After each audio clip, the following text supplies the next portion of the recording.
ನಮಸ್ಕಾರ, ನಾನು doctor Sandhya Appachu, cancer ತಜ್ಞೆ, ಶ್ರೀಶಂಕರ ಕ್ಯಾನ್ಸರ್ ಹಾಸ್ಪಿಟಲ್ ಬೆಂಗಳೂರು.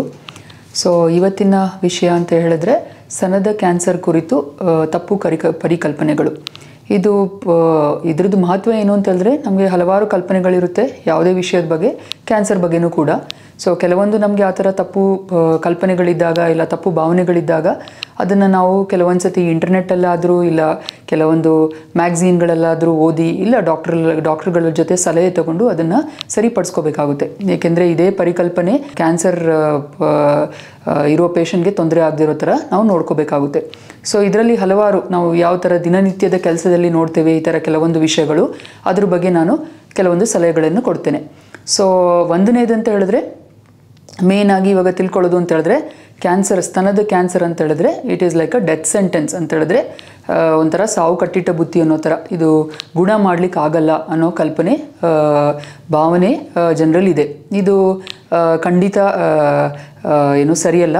ಯಾಕೆ ಅಂತ ಹೇಳಿದ್ರೆ ಇವಾಗಿರೋ ಟೆಕ್ನಾಲಜಿಕಲ್ ಅಡ್ವಾನ್ಸಸ್ಸಲ್ಲಾಗಲಿ, ಕಂಡುಹಿಡಿಯೋ ಟೆಕ್ನಿಕ್ಗಳಲ್ಲಾಗಲಿ ಇಲ್ಲ ಟ್ರೀಟ್ಮೆಂಟ್ ಕೊಡೋ ವಿಧಾನಗಳಾಗಲಿ ಎಷ್ಟೊಂದು ಬದಲಾವಣೆಗಳಾಗಿದೆ ಅಂತ ಹೇಳಿದ್ರೆ ಇವಾಗ ಕ್ಯಾನ್ಸರನ್ನು ನಾವು ಖಂಡಿತ ಗುಣ ಮಾಡ್ಬೋದು. ಆಯಿತಾ? ಹೌದು, ಇದೇಗೇನು ಹಂತದ ಮೇಲೆ ಡಿಪೆಂಡ್ ಆಗುತ್ತೆ. ಇವಾಗ ನಾವು ಸ್ತನದ ಕ್ಯಾನ್ಸರ್ ಅಂತ ಹೇಳಿದ್ರೆ ಹಲವಾರು ಸ್ಟೇಜ್ಗಳಿದೆ. ನಾವು 4ನೇ ಹಂತ ತನಕ ಸ್ತನದ ಕ್ಯಾನ್ಸರನ್ನು ನೋಡ್ತೀವಿ. ಪ್ರತಿ ಹಂತದಲ್ಲೂ ಅದರದ್ದು ಪ್ರೋಗ್ನೋಸಿಸ್ ನಾವೇನು ಹೇಳ್ತೀವಿ, ಇವಾಗ ಒಂದು ಸರ್ವೈವಲ್ ರೇಟ್ ಆಗಿರ್ಬೋದು, ಪಡಿಸುವಂಥ ಪರ್ಸೆಂಟೇಜ್ ಆಗಿರ್ಬೋದು ಡಿಫ್ರೆಂಟ್ ಆಗಿರುತ್ತೆ. But again early stages, stage 1, 2 ಅಲ್ಲಿ ಏನು ಹೇಳ್ತೀವಿ it is completely curable cancer. Stage 3ನೂ ಅಷ್ಟೇ ನಾವು ಗುಣ ಮಾಡ್ಬೋದು. ಕೆಲವೊಂದು ಹಲವಾರು ಸ್ಟೇಜ್ 4 ಹಂತ, 4ನೇ ಹಂತದಲ್ಲಿರೋ ಕ್ಯಾನ್ಸರ್ಸ್ಗಳು ನಾವು ಯಾವಾಗ ಇದು ಹಂತ ಮೀರಿರುವ ಕ್ಯಾನ್ಸರ್ ಅಂತ ಹೇಳ್ತೀವಿ, ಆ ಸ್ಟೇಜಸ್ಸಲ್ಲೂ ಸ್ತನದ ಕ್ಯಾನ್ಸರಲ್ಲಿ ಒಳ್ಳೆ ಕ್ವಾಲಿಟಿ ಆಫ್ ಲೈಫಿಂದ ಒಳ್ಳೆ ಇದು ಕಾಯಿಲೆನ ಕಂಟ್ರೋಲ್ ಮಾಡಿಕೊಂಡು ಒಳ್ಳೆ ಜೀವನ ನಡೆಸಿರುವಂಥ ಉದಾಹರಣೆಗಳು ನಮಗೆ ಇದೆ. ಆಯಿತಾ? ಸೊ ಇದು ಒಂದು ತಪ್ಪು ಪರಿಕಲ್ಪನೆ. ಸ್ತನದ ಕ್ಯಾನ್ಸರನ್ನು ನಾವು ಗುಣ ಮಾಡ್ಬೋದು. ಸೊ ಎರಡನೇದು ಅಂತ ಹೇಳಿದ್ರೆ, ಇವಾಗ ಕೆಲವೊಂದು ನಮಗೆ ವಿಧಗಳಿದೆ ಈ ಕ್ಯಾನ್ಸರನ್ನು ಕಂಡುಹಿಡಿಯೋದು. ಸೊ ಅರ್ಲಿ ಸ್ಟೇಜಸ್ಸಲ್ಲಿ ನಾವು ಕ್ಯಾನ್ಸರನ್ನು ಕಂಡುಹಿಡಿಲಿಕ್ಕೆ ಆಗಲ್ವಾ ಅಂತೇಳಿ, ಆಗಲ್ಲ ಅಂತ ಹೇಳಿದ್ರೆ ಅದು ತಪ್ಪು. ಎಸ್, ಆಗುತ್ತೆ. ಸೊ ಯಾವ ಥರ ಅಂತ ಹೇಳಿದ್ರೆ, ಇವಾಗ ನಾವು ಮ್ಯಾಮೋಗ್ರಾಮ್ಸ್ ಅಂತ ಹೇಳ್ತೀವಿ. ಸೊ ಈ ಮ್ಯಾಮೋಗ್ರಾಮ್ಸ್ ಅಂತ ಹೇಳಿದ್ರೆ ಇದು ಕಿರಣ, x-ray of the breast. So ಈ ಥರ ವಿಧಾನಗಳಲ್ಲಿ ನಾವು ಈ ಸ್ತನದ ಕ್ಯಾನ್ಸರನ್ನು ತುಂಬ ಅರ್ಲಿ ಸ್ಟೇಜಸ್ಸಲ್ಲಿ, ತುಂಬ ಅರ್ಲಿ ಹಂತಗಳಲ್ಲಿ ಕಂಡುಹಿಡಿಬೋದು.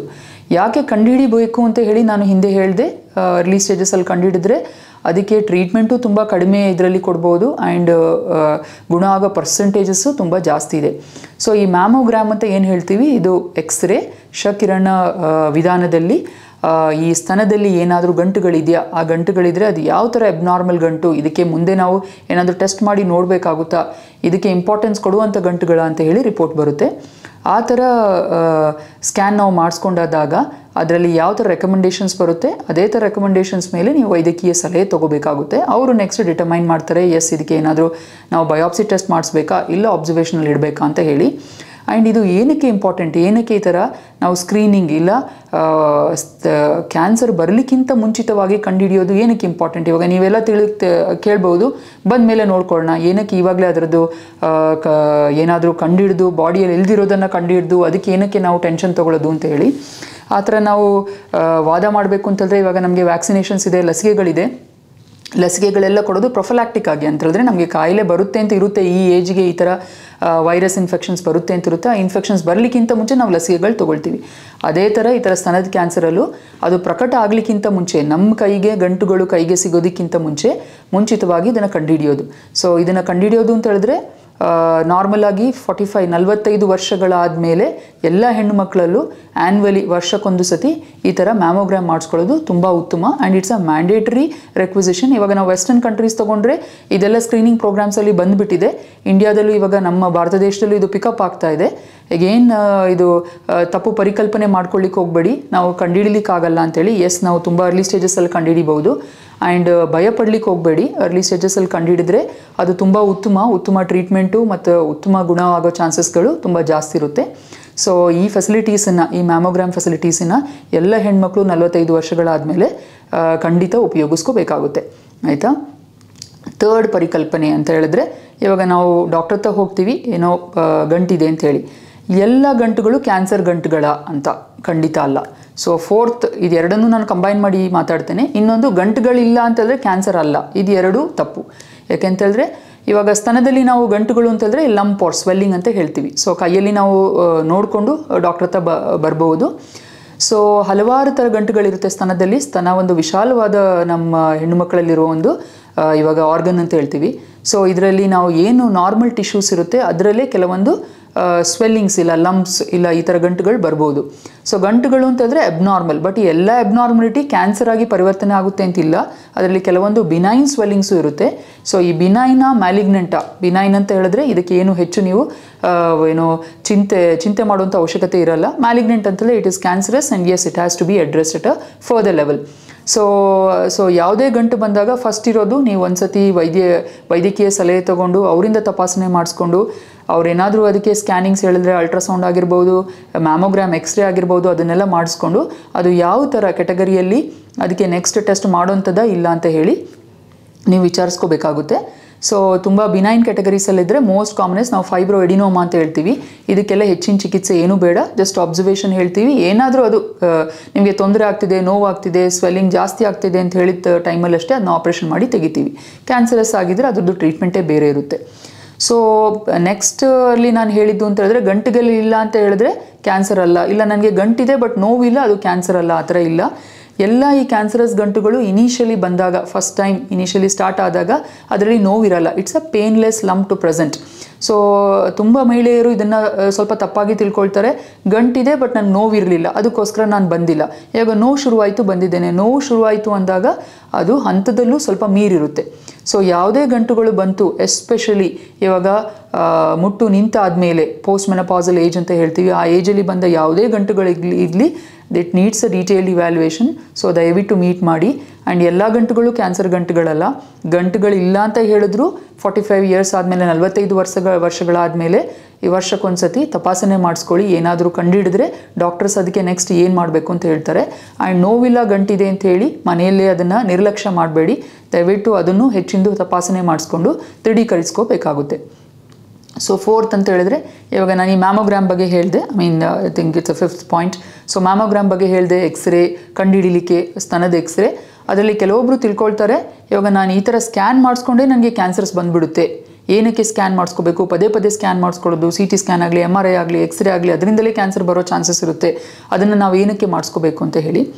ಸೊ ಒಂದು ಥರದಲ್ಲಿ ಎಸ್, ಇವಾಗ ಇದೆಲ್ಲ ನಾವೇನು ತಪಾಸಣೆಗಳು ಹೇಳ್ತೀವಿ ಅದರಲ್ಲೆಲ್ಲ ರೇಡಿಯೇಷನ್ ಎಕ್ಸ್ಪೋಜರ್ ಆಗುತ್ತೆ. ಬಟ್ ದಟ್ ರೇಡಿಯೇಷನ್ ಎಕ್ಸ್ಪೋಜರ್ ಏನಾಗುತ್ತೆ ನಿಮಗೆ, ಅದು it is at a very very minimal level.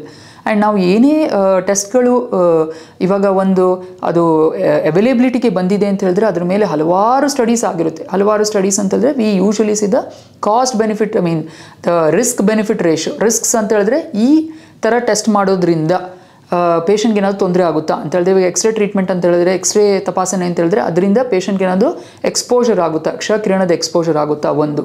Next ಈ ಥರದಲ್ಲಿ ನಾವು ಡಿಟೆಕ್ಟ್ ಮಾಡೋ ಗಂಟುಗಳು ತುಂಬ ಥರದಲ್ಲಿ ಫಾಲ್ಸ್ ಆಗಿ ಪಾಸಿಟಿವ್ ಬಂದು ಅಂತಂದರೆ ತಪ್ಪಾಗಿ ಅದು ಗಂಟು ಕ್ಯಾನ್ಸರಸ್ ಅಂತ ಹೇಳಿ ಪೇಷಂಟ್ಗೆ ಅದು ತೊಂದರೆ ಆಗುವಂಥದ್ದು, ಆಂಗ್ಸೈಟಿ ಲೆವೆಲ್ಸ್ ಜಾಸ್ತಿ ಮಾಡೋದೇ ಆಗಲಿ, ಅನ್ನೆಸರಿ ಹೆಚ್ಚಿನ ಟೆಸ್ಟ್ ಮಾಡೋದ್ರಾಗಲಿ, ಈ ಥರ ಟೆಸ್ಟ್ಗಳಿಂದ ಇದೆಯಾ ಅದನ್ನೆಲ್ಲ ನೋಡಿಬಿಟ್ಟು ಸ್ಕ್ರೀನಿಂಗ್ ಪ್ರೋಗ್ರಾಮ್ಸ್ನ ಫಿಕ್ಸ್ ಮಾಡುತ್ತೆ. ಅದರಲ್ಲಿ to tell you in fact mammogram or this breast scanning whatever we say, the risk benefit ratio ನೋಡಿದ್ರೆ the benefits are too much compare to the risks involve. So ಇದರಿಂದ ಇದು radiation exposure ಆಗಿ cancer ಬರುವಂಥದ್ದಾಗಲಿ, ಇದರಿಂದ false positive rates ಆಗಲಿ ತುಂಬ ಕಡಿಮೆ. ಅದರಿಂದಾಗಿ ದಯವಿಟ್ಟು ನಿಮ್ಗೆ ಏನಾದರೂ ಡಾಕ್ಟರ್ಸ್ ಅದನ್ನ ರೆಕಮೆಂಡ್ ಮಾಡಿದರೆ ಇಲ್ಲ 45 ಇಯರ್ಸ್ ಆದಮೇಲೆ ಅದನ್ನು ಖಂಡಿತವಾಗಿ ಮಾಡಿಸ್ಕೊಳ್ಳಿ. ಏನು ಆ ಥರ ಹೆದರ್ಕೊಳ್ಳಿಕ್ಕೆ ಹೋಗಬೇಡಿ. ಇದರಲ್ಲಿ ಆ ಥರ ಏನು ನಿಮಗೆ ನಿಮ್ಮ ಹೆಲ್ತ್ಗೆ ಹಾನಿ ಆಗುವಂಥ ಏನು ತೊಂದರೆಗಳು ಆಗಲ್ಲ. ಇನ್ಫ್ಯಾಕ್ಟ್ ಬೆನಿಫಿಟ್ಸೇ ಜಾಸ್ತಿ. ಓಕೆ, ನೆಕ್ಸ್ಟು ನಾವು ಹಾಸ್ಪಿಟ್ಲಲ್ಲಿ ಪೇಷಂಟ್ಸ್ ಜೊತೆ ಮಾತಾಡ್ತಿದ್ದಾಗ ನೆಕ್ಸ್ಟ್ ಲೆವೆಲ್ಗೆ ಬರ್ತಾರೆ. ಒಂದು ಗಂಟು ಡಿಟೆಕ್ಟ್ ಆಗುತ್ತೆ, ಅವ್ರಿಗೆ ಅದರಲ್ಲಿ ಸ್ಕ್ಯಾನ್ ಮಾಡ್ತಾರೆ. ಸ್ಕ್ಯಾನ್ ಮಾಡಿಕೊಂಡು ಅವ್ರ ರಿಪೋರ್ಟ್ ಜೊತೆ ಬರ್ತಾರೆ. ಇವಾಗ ರಿಪೋರ್ಟ್ ಅಂತಂದರೆ I am talking about this mammogram. ನಾನು ಏನು ಹೇಳಿದೆ ನಿಮಗೆ, ಎಕ್ಸ್ರೇ ಆಫ್ ದ ಬ್ರೆಸ್ಟ್ ಏನು ಮಾಡ್ತೀವಿ ಅದು. ಸೊ ಯೂಶ್ವಲಿ ಈ ಥರ ಎಕ್ಸ್ರೇಸ್ ಜೊತೆ ಬಂದಾಗ ಅದರಲ್ಲಿ ಕೆಟಗರೀಸ್ ಕೊಡ್ತಾರೆ. ಇಟ್ಸ್ ಅ ರೇಡಿಯೋಲಾಜಿಕಲ್ ಕೆಟಗರಿ ಅಂತಲೇ ಎಕ್ಸ್ರೇ ಮೇಲೆ ಕೆಟಗರೀಸ್ ಕೊಡ್ತಾರೆ. ಇಟ್ಸ್ ಅ ಬೈರಾಟ್ಸ್ ಕೆಟಗರಿ ಅಂತ ಹೇಳ್ತೀವಿ. 1, 2, 3, 4, 5 ಅಂತ ಇರುತ್ತೆ, 0 ಅಂತಲೂ ಇರುತ್ತೆ. ಸೊ ಕೆಲವೊಬ್ಬರು ಇದನ್ನು ಮಿಸ್ಟೇಕ್ ಮಾಡ್ಕೊಳ್ತಾರೆ. 4 ಅಂತ ಹೇಳಿದಾಗ they think it's A stage 4, ಕೊನೆ ಹಂತದಲ್ಲಿ ಬಂದುಬಿಟ್ಟಿದೆ, ಇನ್ನೇನು ಮಾಡಲಿಕ್ಕಾಗಲ್ಲ, ಇನ್ನು ಈ ರಿಪೋರ್ಟು ತೋರಿಸೋದು ಬೇಡ, ಇನ್ನೂ ಏನು ಟ್ರೀಟ್ಮೆಂಟು ಮಾಡೋದು ಬೇಡ, ಎಲ್ಲ ನಂದು ಮುಗೀತು ಅಂತ ತಿಳ್ಕೊಳ್ತಾರೆ. ಖಂಡಿತ ಇಲ್ಲ. ಇವಾಗ ಈ ಮ್ಯಾಮೋಗ್ರಾಮಲ್ಲಿ ಏನು ಈ ಥರ ಕ್ಯಾಟಗರಿ ಹೇಳ್ತಾರಲ್ಲ 0, 1, 2, 3, 4 ಅಂತ ಹೇಳಿ, these are categories of recommendation for further testing on that swelling ಅಂತ ಹೇಳಿದ್ರೆ ಎಕ್ಸ್ರೇಲಿ ಅದು ಯಾವ ಥರ ಕಾಣಿಸ್ತಾ ಇದೆ. ಇವಾಗ ಬೈರಾಯ್ಡ್ಸ್ 1, 2, 3 ಅಂತ ಹೇಳಿದ್ರೆ ದೀಸ್ ಆರ್ ಆಲ್ ಬಿನೈನ್. ನಾನು ಹೇಳಿದೆ ಗಂಟುಗಳಲ್ಲಿ ಬಿನೈನು ಇರ್ಬೋದು, ಮ್ಯಾಲಿಗ್ನೆಂಟ್ ಇರ್ಬೋದು, ಕ್ಯಾನ್ಸರಸ್ ಇರ್ಬೋದು, ಅಲ್ಲದೇನೂ ಇರ್ಬೋದು. 4 and 5 recommends further testing. So this is only for the clinician to make a judgement. ನೀವು ಅದನ್ನು ನೋಡಿ ಏನು ಜಡ್ಜ್ಮೆಂಟ್ ಮಾಡ್ಕೊಳ್ಳಿಕ್ಕೆ ಹೋಗಬೇಡಿ. ಅದೇ ಥರ ಇನ್ನೊಂದು ತಪ್ಪು ಪರಿಕಲ್ಪನೆ ಅಂತ ಹೇಳಿದ್ರೆ, ನಾವು ನೆಕ್ಸ್ಟ್ ಬಯಾಪ್ಸಿ ಮಾಡಿಸ್ತೀವಿ, ಒಂದು ಸೂಜಿ ಹಾಕಿ ಅದನ್ನು ಟೆಸ್ಟ್ ಮಾಡ್ತೀವಿ, ಅದರಲ್ಲಿ ರಿಪೋರ್ಟ್ ಬರುತ್ತೆ. ಅದರಲ್ಲಿ ಯೂಶ್ವಲಿ ನಾವು ಕಾರ್ಸಿನೋಮಾ ಇಲ್ಲ ಕ್ಯಾನ್ಸರ್ ಅಂತ ಹೇಳಿ ಏನು ಡಯಾಗ್ನೋಸಿಸ್ ಬರುತ್ತೆ, ಅದರಲ್ಲಿ ಗ್ರೇಡ್ಸ್ ಇರುತ್ತೆ. ಗ್ರೇಡ್ 1, 2, 3 ಅಂತ ಹೇಳಿರ್ತೀವಿ. ಈ 1, 2, 3 ಅನ್ನೋದು ಎಗೇನ್ ಸ್ಟೇಜ್ ಅಲ್ಲ. ಇದು ಇವಾಗ ನಾವು ನಿಮ್ದು ಏನು ಟಿಶ್ಯೂನ ಬಯಾಪ್ಸಿ ತೆಗೆದಿರ್ತೀವಿ, ಅದನ್ನ ಮೈಕ್ರೋಸ್ಕೋಪಲ್ಲಿ ತೆಗೆದಾಗ ಡಾಕ್ಟರ್ ಅದನ್ನು ಹೇಳೋದು, ಇದು ಒಳ್ಳೆ ಥರದಲ್ಲಿ ಕಾಣಿಸ್ತಾ ಇದೆಯಾ ಇಲ್ಲ ಕೆಟ್ಟ ಥರದಲ್ಲಿ ಕಾಣಿಸ್ತಾ ಇದೆಯಾ ಅಂತ ಹೇಳಿ. ಕ್ಯಾನ್ಸರ್ ಅಂತೂ ಖಚಿತ, ಅದರಲ್ಲಿ ಗ್ರೇಡ್ಸ್ ಹೇಳ್ತಾರೆ. This is again for the doctor to make some decisions on your treatment. ಇದರಿಂದ ನಿಮಗೆ ಏನು ಆ ಥರ ಸ್ಟೇಜ್ ಎಲ್ಲ ಇದಾಗಲ್ಲ. ಸೊ ಇದು ಎಗೇನ್ ಒನ್ ಮೋರ್ ಪರಿಕಲ್ಪನೆ, ತಪ್ಪು ಪರಿಕಲ್ಪನೆ. ಆ ಥರ ಏನೇ ಇದ್ದಾಗ ದಯವಿಟ್ಟು ನಿಮ್ಮ ವೈದ್ಯರನ್ನು ಕಾಣಿ, ಅವರು ನಿಮಗೆ ಇದರದ್ದೆಲ್ಲ ಸ್ಪಷ್ಟೀಕರಣೆ ಕೊಡ್ತಾರೆ. ಸೊ ಇಷ್ಟು